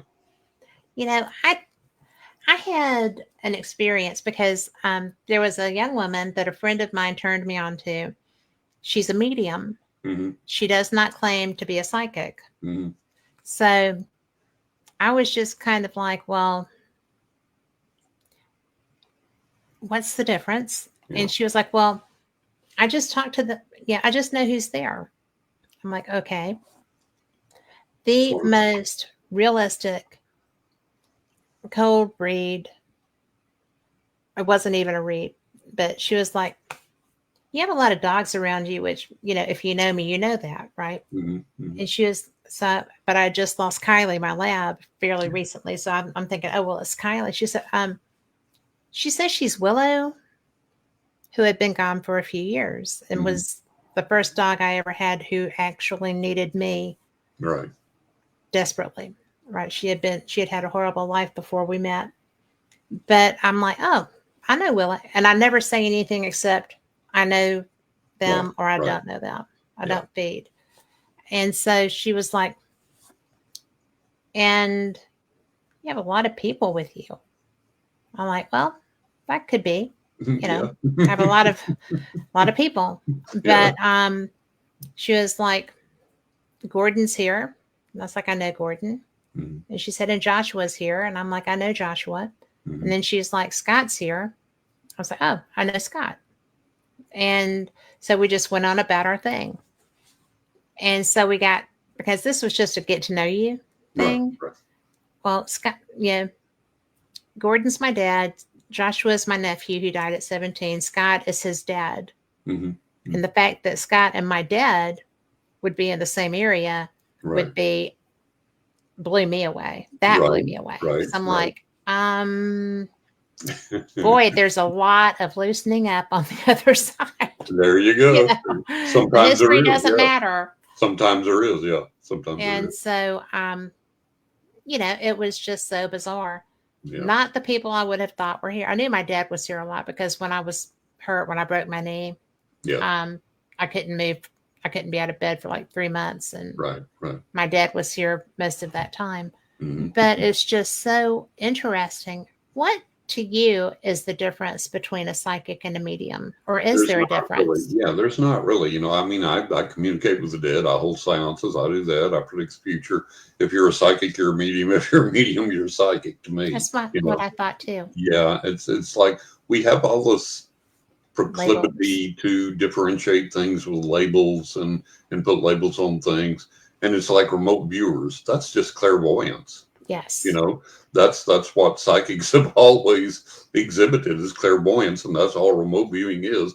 But we have to put these pseudoscientific or new age labels on things and fancy it up and say, okay, now it's this, now it's that. But we have this problem with labels, and I've always said I have one label, psychic, and under that it's an umbrella term for everything. Yeah. Everything that I practice, experience, do, manifest, whatever, let's just put it all under one label and be done with it. But I get tickled to that when people say, well, I'm a medium, but I'm not a psychic, or I'm a psychic, but I'm not a medium. Do you see ghosts? Yeah. Do you talk to people on the other side? Yeah. Well, you're a medium. Yeah. It's like, so. Yeah. And I think that because when I had her on the show, she's brilliant, but she's not very public. Yeah. Which sounds odd. Yeah. But so she didn't want to do readings on the air. And Yeah. I'm like, that's okay. I'm not going to ask you to do anything Right. you don't want to do. That's not what we're about. Yeah. It's not what I'm about. And yeah, because I'm just interested in people and I want to share people I find fascinating with listeners. So, Exactly. because I think they'll find them fascinating too. Right. You're one of the best people I know for that. Oh, And, well, you know, your writings are great. thank you. And I do want to go back and share that 20 ways to increase your psychic abilities, because everything else is kind of the raconteur stuff. Yeah. It's sharing. By the way, the Crying Tree and the Magic Rock. Yeah. Latest outstanding. book. Yeah. Oh, thank you. Outstanding. Thank you. They're all outstanding. But I think the fact that you went to the effort to put together a book to help people come along on your trip with you. Yeah. You know, I think everybody has talent to some degree. They do to some degree, yeah. And that's the main reason I wrote this book. You know, over the years, the other side taught me techniques directly, and I put them into practice, and I was like, oh, this works. You know? Yeah. So in my readings, when apropos, I would tell my client, oh, I know a technique that'll help you in this situation. I'd give them the technique. They told me, yeah, I used it and it worked. So it was like, finally, it was like, write a book. So everybody, you know, not just your clients, so everybody can use these tools and techniques that literally actually work. And when I wrote the book, 20 Ways to Increase Your Psychic Abilities, I deliberately wrote it to take away all the gobbledygook, the rigmarole, the dogma, the tradition, the ritual, the nomenclature, everything else, and say, okay, look, here is the technique. This is how you define it. This is what it is. And then this is how you learn it step by step. And this is how you put it into real world practice. And you don't have to buy a cape and a bunch of crystals and a bunch of candles and a bunch of incense and sit outside on the third Thursday of the third month at midnight. And you don't have to do this stuff. And again, this is where it gets problematic, because I would have more success if I told people, well, you have to buy dragon's fang and snake's blood, and you got to shave your head on the third Thursday of the month. And people would go for that and pay me $5,000. Yes. I've got a $20 book that says, look, here's 20 techniques that literally will work for you in the real world and literally change your life and literally enable you to manipulate your life and circumstances around you for the better. And here it is, $20. You buy it one time, you've got it for life. There's 20 different tools and techniques. Each one is defined, clearly explained. I'll take you by the hand, walk you through these things step by step, tell you how to do it, tell you how to practice it, how to get good at it, the real world application of it, stripped free of all the nonsense and the rigmarole that people have dumped upon these things for years and years. Yeah, the mysticism efforts kind of can overwhelm. And next year, now I've got a new book coming out this year, The Cansack Ghost, which is more true paranormal experiences. And then next year in 2026, there is going to be a follow-up, which I did not think there will be, because people asked me, will there be a follow-up to 20 Ways? And I was like, no, that's it. That's what the other side gave me. That's the 20 ways. It's 20 ways. There will be 20 more ways to increase your psychic abilities coming in 2026. And the reason for that is, I was sitting there one day in meditation, and the guys were like, hey, John, what about this? I was like, oh, dang, that's right. This is such a powerful tool, such a powerful technique. And I didn't include it in the book. I forgot about this. And then we're like, what about this? And I was like, oh, my God, yeah. And these are all things, again, that work powerfully. Easy to learn, easy to practice, and produce physical, visible manifestations in your life. And spiritually, they help you. Mentally, physically, emotionally, they help you. And I was like, oh, my God, that's right. And so 20 more ways. So that'll be coming out in 2026. I'm in the process of writing that now. And the early feedback I've gotten, it's like, holy cow, I need this. No So, doubt. yeah, well, good. So, yeah, so that's coming, and there's more books in the works after that. So, lots to go there. Lots to do. Well, I'm so impressed with what I know about you. Oh, bless your heart. Thank you. And, I appreciate it. I appreciate you it. know, I love the fact that you had a crying tree that you wanted to cry because you didn't get there in time to save it. I mean, Yeah, yeah, things like, I mean, you didn't say that, but I know that's how you felt. yeah, And it's just the way that you write and the stories that you share are so special. And thank, I think thank that you. people people will learn a lot about how you do what you do Yeah, and what matters to you, and through they'll those stories. realize they'll realize what a special human you are and what Oh, you bring to the thank you. table and how you interact with your clients. Yeah.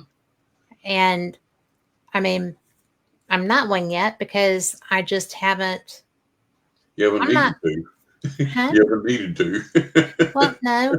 And but I have some stuff that I want answers for, so I'm going to get on Mhm, your list. mhm. But I think that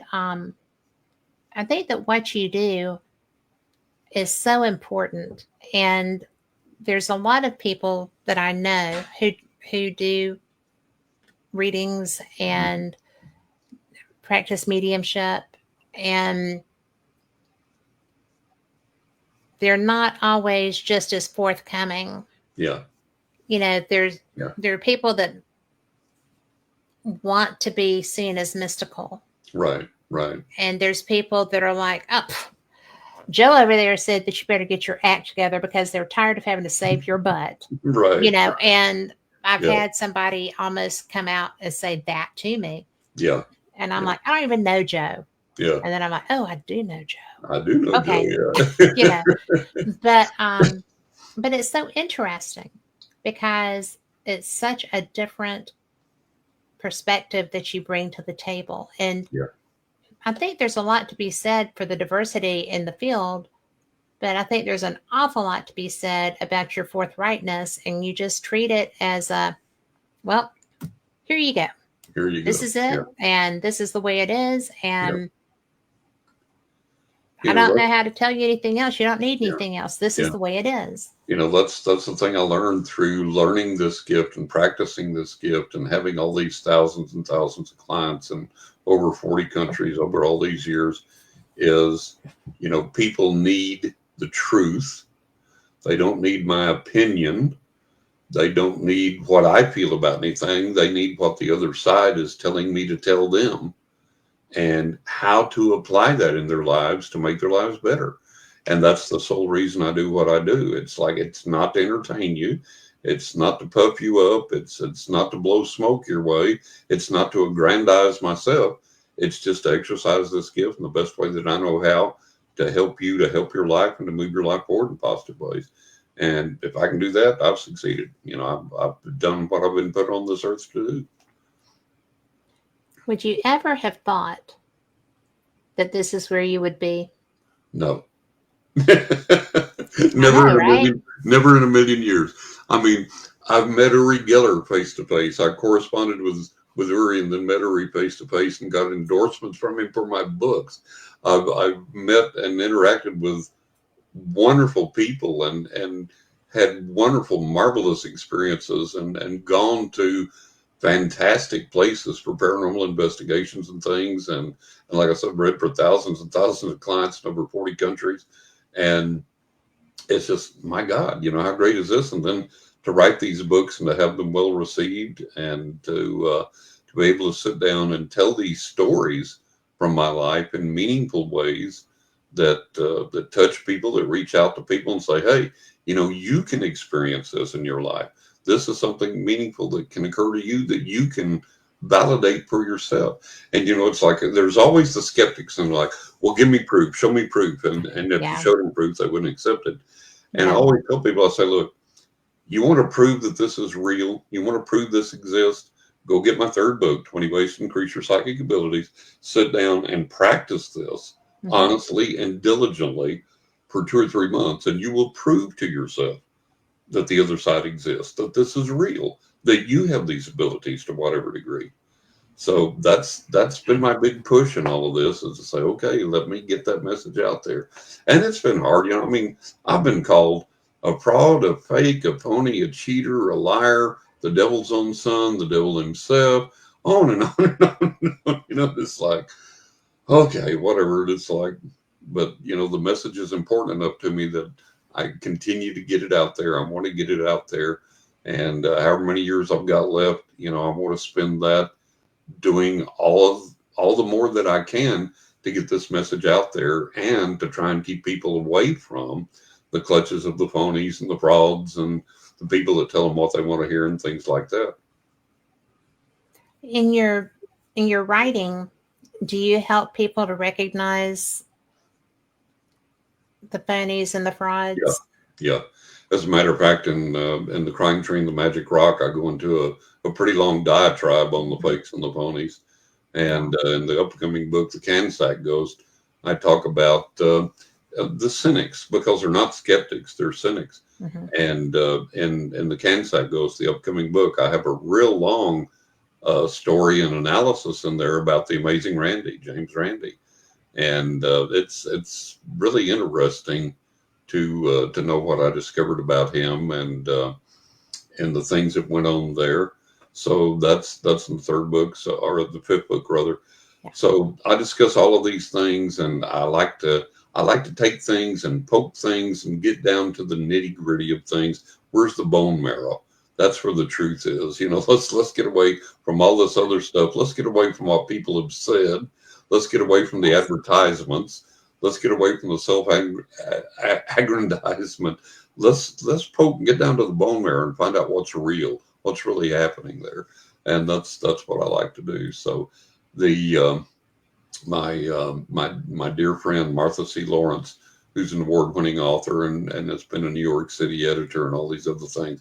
And not only is she a friend, she's a client. And she said that this upcoming book, The Cansack Ghost, which she wrote the foreword for, she said it's like this great spiritual exploration of things that, not only spiritual, but analyzing this and that and the other and whatever. It's part cosmic, what, all these wonderful things in this thing. So she's like, he examines, the spiritual ramifications of AI, artificial intelligence, which I do in the book, and a lot of other things. So it's such a privilege to be able to do this, and to know that there's going to be people that, and I've already gotten that feedback, as I mentioned, that there are going to be people that go, you've changed my life with this. You've taken away my fear of the unknown with this.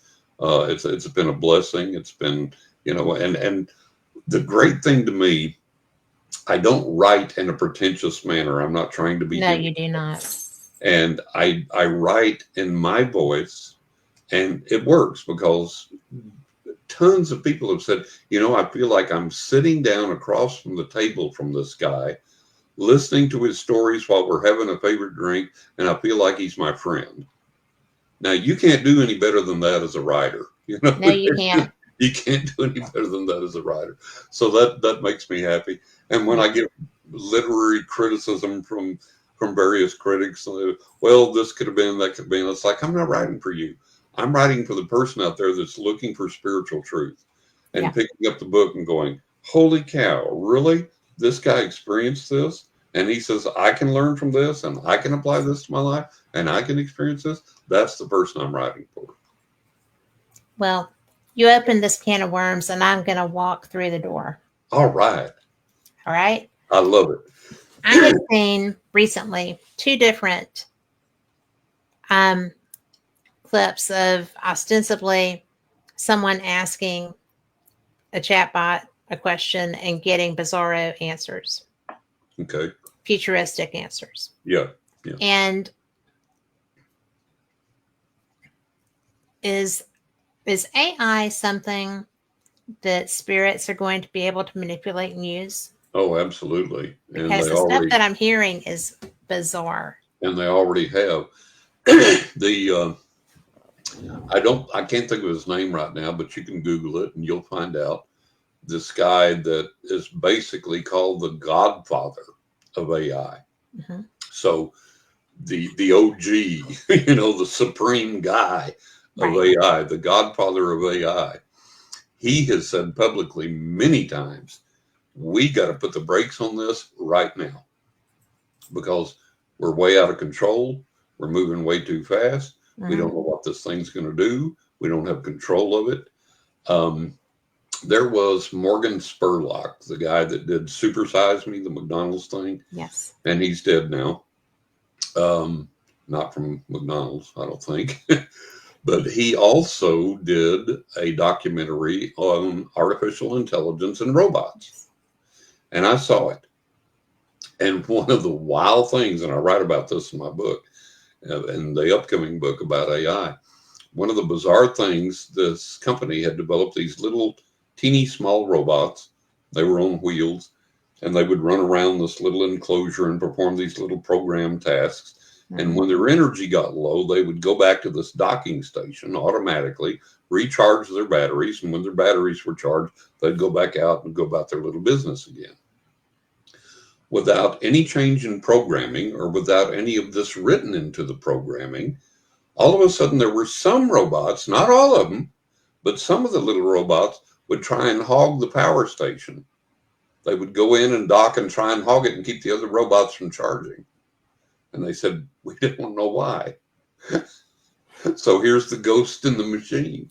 Sentience is scary. Yeah. And as, we see that spirits can manipulate physical objects. They can close doors. They can cause aromas to appear. They can open things, close things. They can make sound, so on and so forth. So if they can manipulate the physical realm, they can manipulate AI because they manipulate EVP. They do ghost photographs. They do all these other things. So they are, if they haven't already, and I'm sure they have, they're going to manipulate AI for whatever reason. And so this is something that we have to be aware of. And the problem with all of this is that the development of AI has been economy driven. Yes.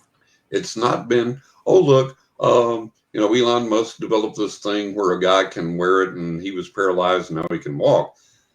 That's a side effect. None of these people set out to go, let's take AI and let's make our life as good as we possibly can make it. And let's make it that way for everybody. And let's focus on medical needs and let's focus on this. But nobody did that. Nope. Everybody that you watch on these interviews where people have interviewed these huge leaders in AI, they've made millions or billions off of this. And their focus is, man, let's develop this. Let's expand it out there. Let's get it out there. Let's make it as big as we can. Let's make all the money off of it that we can.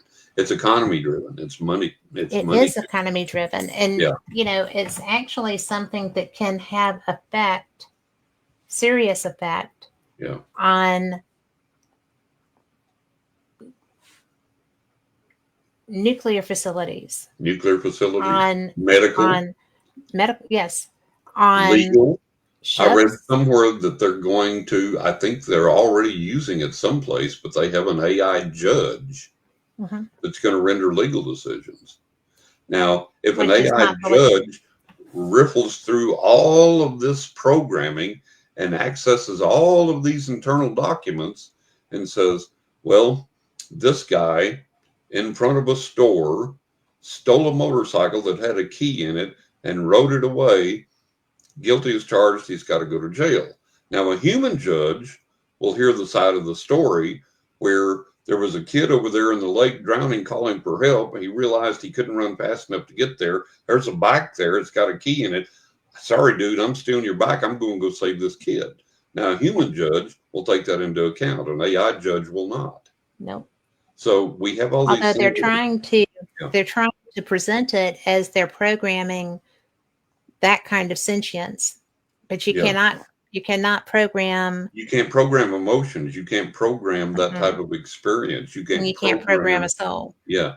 Well, look, Doc Hollywood. Remember the movie Doc Hollywood? I do. And what's his name was fixing to called for the operating room for the kid, and the old doctor came in, popped a Yeah. Coke open, and said, "Here, drink this," and the kid burped or farted or whatever. And he said, "There you go, you're fixed." All better. Yeah, all better. Yes. And so you have to have that knowledge, you have to have that experience, and that's not in AI, even with all of this stuff. And it's not going to be. AI is not going to have a heart. It's not going to have emotions. And what I try and get people to understand is we're talking about not artificial intelligence. We're talking about machine intelligence. Yes. And we don't know what that machine intelligence is going to do when it advances to the point of sentience. Well, and it's pretty much there.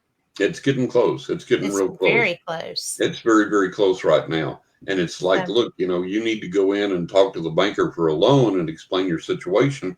What if that goes away and now you have to deal with AI?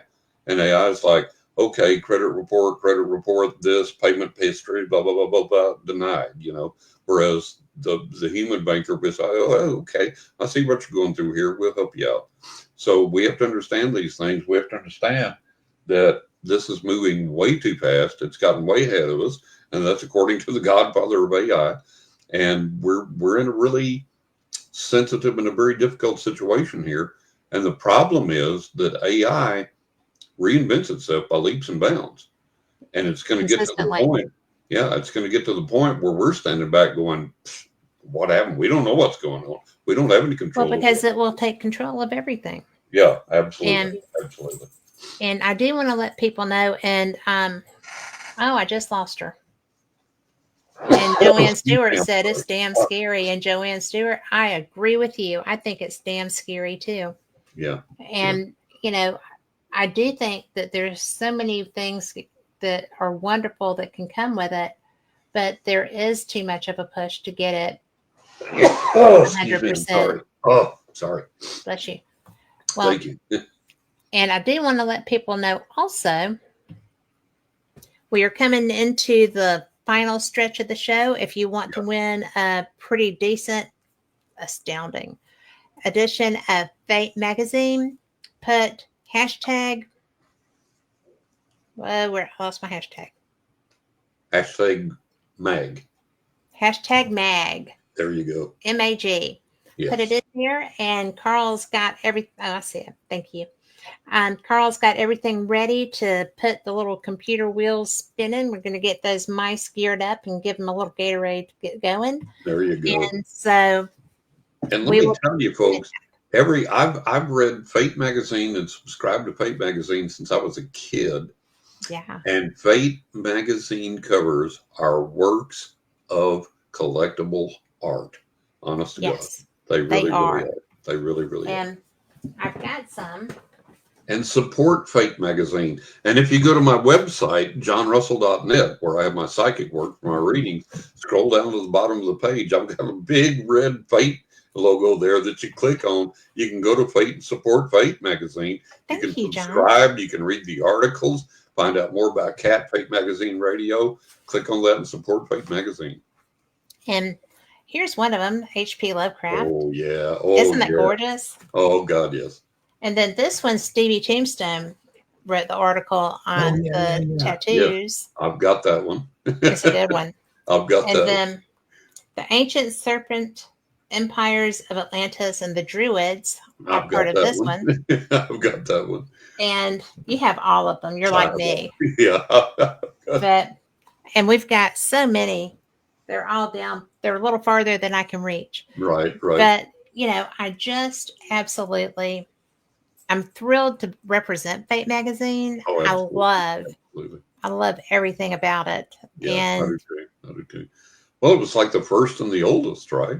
Yeah. And it's so funny, people younger than us, when I have them on or I'm booking them, are always like, oh, well, that was bathroom reading at our house. Yeah. And I'm like, well, Reader's Digest was at my grandpa's, but at my house, we had Fate. Yep. And, so it's just that kind of personal, and people don't mind sharing that with me, even though I'm like, oh, okay. The first time somebody said that to me, I was like, good to know. Good talk. Yep. Good talk. It's so funny. Absolutely. But I am so proud to be affiliated with with Phyllis Galdi, Oh and God, yes. Oh God, she's yes. so special. She is great. She's a force to be reckoned with in the paranormal world, and always has Yes, been, she is a and force of always will be. nature. Yeah, yeah. She is, and Great this lady. woman is so brilliant. She had a double hip replacement, Yeah. and I was on the phone with her, and she's like, "I have to go. I have to catch the goats," and I'm like, "What?" So she's always chasing her goats, but She emailed me a picture of the goats, by the way. aren't they precious? Yes, I love goats, So, anyways. and she was actually affected by Hurricane Helene in North Carolina, Yeah, and yeah, she lives in an area that they lost their way out. yeah, yeah. So she was there and no power, and but blessed to have a pond. Right. So she is a force of nature. She's a tough gal. She's a tough She is gal. a brilliant Yeah. human. Yes, she is. So Yes, Fate she is. Magazine is really special, and you contribute. I contribute. Yeah. Stevie did the Stevie does a lot, but he did the why tattoos, Right. Right. and I just find everything about it to be fun. Yeah. And you know, it's it's been around since 1947. The first Yep. article was Kenneth Arnold. Yep. The first cover was Flying saucers. Yeah. yeah. Yeah. So I think that's pretty cool. It But is. Carl, would you like to go ahead and put the spin on that? All right. And this thing, once he hits that, there we go. Hang on tight. Y'all are spinning through there.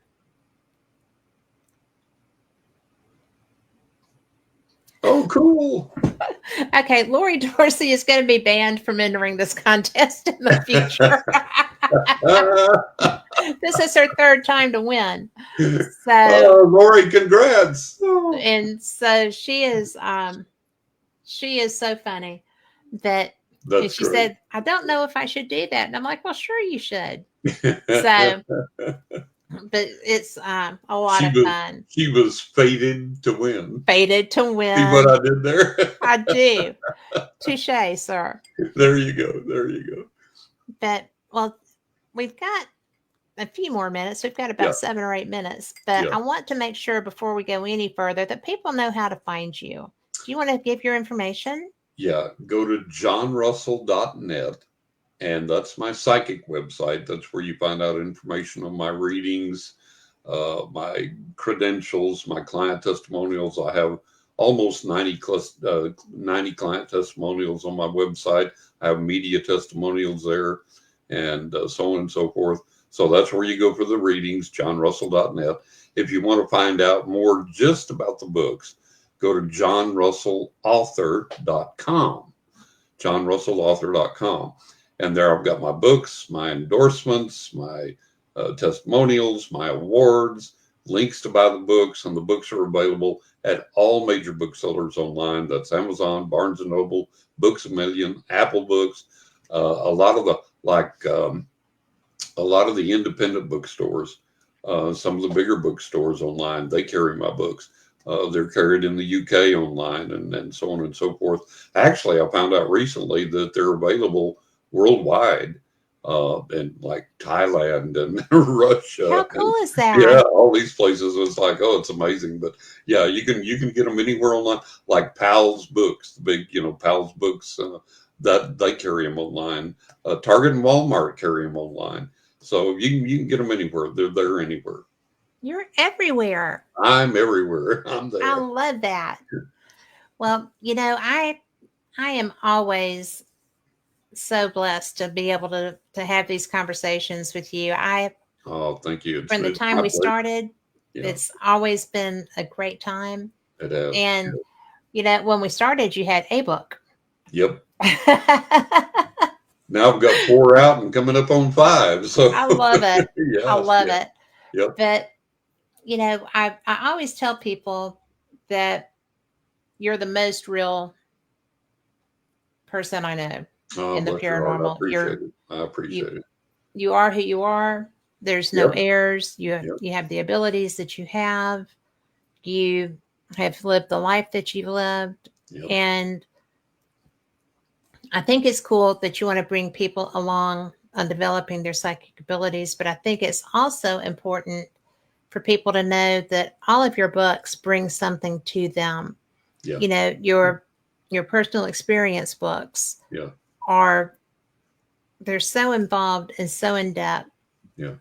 And I think that your willingness to share you. Yeah. Well, I like Yeah. to be honest in these books. And like in A Knock in the Attic, I'll tell people about when I lost my faith. You know, Yep. I went out on the highway at night and shook my fist at the heavens and cursed God. And, said, I'm done with this stuff. Ain't doing no more. Ain't no psychic, ain't no readings, ain't no church, ain't nothing. That is, nah, I'm done with it. And then how that turned around. Yeah. And, I have to be honest about my own life for people to be able to relate to that and to know the vagaries that you go through in the spiritual realm. And it's like I tell people, if I don't know one single person, minister, psychic, medium, whatever, I don't know one single person in the spiritual realm, in spiritual service, that if they really, honestly, seriously are trying to utilize what they believe to make a difference in this world, I don't know a single person yet that hasn't lost faith and cursed God. I don't know a single person yet that hasn't done that. If you haven't gotten to that point, you haven't gotten real. You haven't been really trying to apply what you know spiritually and just got to the point where you said, no, that's it. I'm done. And I write about those moments in my book. I don't sugarcoat anything or varnish anything. There's no veneer. It's like, this is what I've experienced. This is what I've gone through in my life.